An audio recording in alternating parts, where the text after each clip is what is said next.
A complete guide to adding borders around cells in Microsoft Excel. Inserting borders. Select the range of cells you want to add borders to.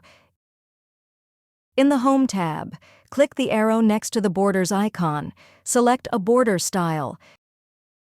To remove cell borders, select the range of cells. In the Home tab, click the arrow next to the borders icon. Choose No Border. Select the range of cells. Select a border style. Inserting grid lines. Click View. Check the box next to grid lines.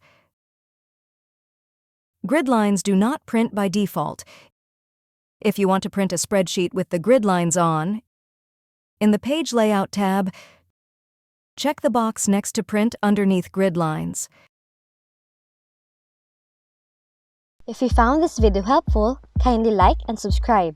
You may also click and turn on the notification bell so you can be notified from whenever we release new videos.